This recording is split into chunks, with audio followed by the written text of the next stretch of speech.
saya kenapa nggak mau terlibat terlalu banyak dikit-dikit demo. Saya melihat kalau orang maunya demo terus berarti udah punya penghasilan di situ. Ya nggak? Kalau orang sudah sering mengerjakan sesuatu dan lama hanya di situ mainnya berarti punya penghasilan dia di situ. Kalau orang demo beneran kan kapan kerjanya? Ya sesekali oke lah untuk sesuatu yang besar. Tapi kalau dikit-dikit demo berarti ada penghasilan ini di sini. Nah kasihan dong yang nggak punya penghasilan dari situ diajak demo mulu. Dan harus kebenaran yang kita angkat. Dan ke depan kita harus berpikir cerdas. Maka saya bilang ini bukan 2016 bro. Ya, di WA ngamuk-ngamuknya masih cara 2016. Ya gampang lah kita dipengaruhi.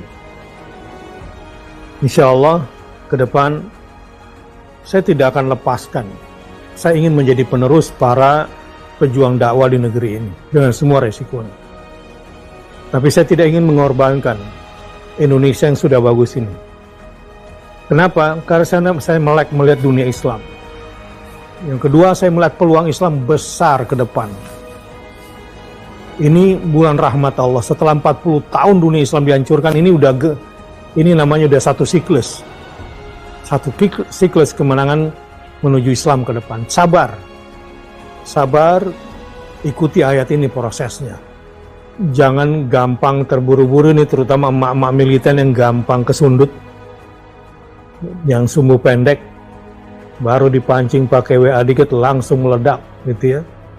WA, lalu bikin kelompok, ayo ke sana, ayo ke sini, sabar.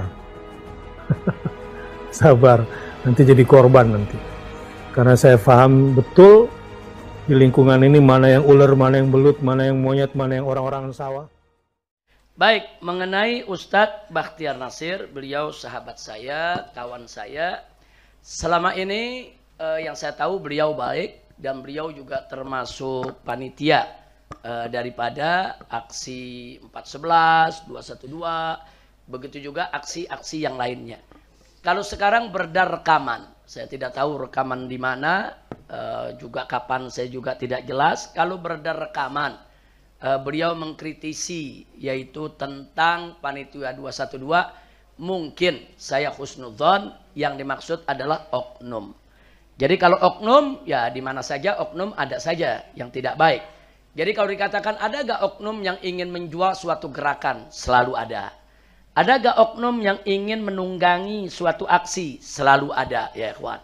Ada gak oknum yang ingin mencari keuntungan materi dari suatu acara? Itu selalu ada. Bahkan kadang-kadang acara maulid saja ada oknum yang mencari untung, ada juga ya kawan. Nah, cuman cara-cara oknum ini kan ada yang caranya bagus, ada yang caranya tidak bagus. Ada acara maulid di mana-mana, tapi di jalanan banyak yang dagang. Itu juga memanfaatkan namanya. Nah, cuman memanfaatkannya dengan cara yang baik, saudara. Nah, ada juga yang lagi bikin acara maulid, dia cari sumbangan kemana-mana, bilangnya buat maulid, nggak taunya dimakan sendiri. Nah, ini cara yang tidak baik. Jadi kalau soal memanfaatkan suatu acara, aksi, reuni, sampai maulid, ada saja oknum-oknum yang berbuat seperti itu, baik dengan cara yang bagus maupun dengan cara yang tidak bagus. Saya pikir apa yang disampaikan oleh Ustadz Bakhtiar Nasir, itu mestinya kita jadikan sebagai cambuk, kita jadikan sebagai motivasi buat kita untuk menjaga kepanitiaan. Jangan sampai ada oknum-oknum seperti yang beliau sebutkan tersebut ada di dalam kepanitiaan. Nah itu kita menilainya husnudzon, jangan mau kita diadu domba. Kira-kira jelas ya. Nah karena itu insya Allah orang-orang tua yang di 212 saat ini sebagian untuk ikut, saya dorong mereka yang tua-tua ini untuk ikut masuk dalam kepanitiaan. Kalau saya kan nggak mungkin ikut, dan saya memang udah nggak bisa untuk ikut kepanitiaan semacam itu karena kita punya kesibukan perjuangan yang berbeda. Tapi saya tetap mendukung kepanitiaan 212 dan acara yang digelar selama semuanya dijalankan sesuai dengan prosedur hukum yang berlaku. Hanya saya mendorong beberapa kiai-kiai sepuh dari 212. Contohnya seperti Kiai Haji Nur Sasih, mungkin kenal. Beliau dari Fuhab ya, Dulu beliau panitia juga di 212 2016. Nah, kita amanatkan ke beliau, Ustadz, tolong lihat-lihat itu panitia-panitia yang muda, tolong dijaga, tolong diberikan masukan, tolong diberikan nasihat. Nah, jadi nggak usah khawatir. Yang tua-tua banyak yang menjaga itu, insya Allah kekhawatiran daripada Ustadz Bakhtiar Nasir tidak terjadi. Tapi jadi kita sikapi secara positif saja, anggap itu sebagai masukan, anggap itu sebagai teguran untuk kita menjaga. Jangan sampai 212 ini diperjualbelikan, saudara. Karena sekarang ini nggak boleh ngumpul sedikit bisa dijual ya, kawan. Apalagi mau capres ini sedikit lagi nih, pilpres. Wah, ngumpul 10 orang aja bisa dijual. Apalagi ngumpul jutaan orang. Nah, tinggal bagaimana kita sebagai panitia. Nah, saya sendiri dulu dengan Ustadz Bakhtiar Nasir, kami jadi panitia di 2016. Kan yang fitnah juga banyak. Katanya kita nih dibayar lah dengan kelompok ini, dengan kelompok itu. Kemudian katanya saya dan Bakhtiar Nasir ini saudara ngumpulin orang dari mana-mana itu ada donaturnya. Nanti disebut donaturnya dari sini, donatur dari situ.